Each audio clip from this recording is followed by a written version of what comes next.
Guys, അപ്പോൾ ഇന്ന് നമുക്കൊരു കുട്ടി ഷോപ്പിംഗ് ചെയ്താലോ? കമോൺ. അപ്പം ഞങ്ങൾ ആദ്യം തന്നെ ചെടികളൊക്കെ വിൽക്കുന്ന ഒരു കടയിലേക്കാണ് പോയിട്ടുണ്ടായിരുന്നത്. ഈ ഒരു ഷോപ്പിങ്ങിനൊരു പ്രത്യേകതയുണ്ട്. ഞാൻ 2026 ആദ്യമായിട്ട് ചെയ്യാൻ പോകുന്ന ഷോപ്പിംഗ് ആണ് കേട്ടോ ഇത്. അപ്പോൾ അവിടെ കുറേ അമ്പഴങ്ങയും പിന്നെ കുറേ ചെടികളും എല്ലാം ഉണ്ടായിരുന്നു. പലതിൻ്റെയും പേര് എനിക്കറിയത്തില്ല. അമ്പഴങ്ങയാണ് അവിടെ കൂടുതലും ഉള്ളതെന്നാണ് എൻ്റെ നിഗമനം. പിന്നെ ഈ ഒരു ചെടി കണ്ടോ, ഇത് നമ്മളെ ക്രിസ്മസ് ട്രീ ഒക്കെ അലങ്കരിക്കാൻ അടിപൊളിയല്ലേ. ഇതിൻ്റെ പേരൊന്നും എനിക്കറിയത്തില്ല. ഇതിൻ്റെ പേര് അറിയാവുന്നവരുണ്ടെങ്കിൽ കമൻറ്റ് ചെയ്യണേ ഗൈസ്. പിന്നെ അവിടെ കുറേ ഫ്ലവേഴ്സും ഒക്കെ ഉണ്ടായിരുന്നു.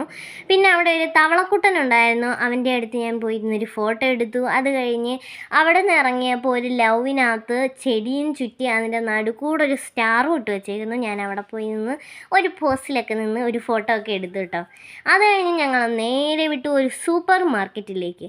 അവിടെ ആദ്യം തന്നെ ഞാൻ ചെന്നത് സൂപ്പർ ക്യൂട്ടി ബ്യൂട്ടി സെക്ഷനിലേക്ക് തന്നെയാണ്. അപ്പം അവിടെ കുറേ ഞമ്മൊക്കെ ഉണ്ടായിരുന്നു. അതൊക്കെ നോക്കി പറക്കി എടുത്തിട്ട് ഞങ്ങൾ കുറച്ച് വെജിറ്റബിൾസ് വാങ്ങിക്കാൻ പോയി. കുറച്ച് ഓഫറൊക്കെ ഉണ്ടായിരുന്നു. നല്ല വെജിറ്റബിൾസും ആയിരുന്നു. കുറച്ച് പടവലങ്ങ, കുറച്ച് പച്ചക്കറി, പച്ചക്ക ഒക്കെ ഉണ്ടായിരുന്നു. പിന്നെ ഒരു സംഭവം നടന്നു, ഞാനത് പറയാം. പിന്നെ കുറച്ച് വഴുതനങ്ങ, ക്യാപ്സിക്കം എല്ലാം ഉണ്ടായിരുന്നു.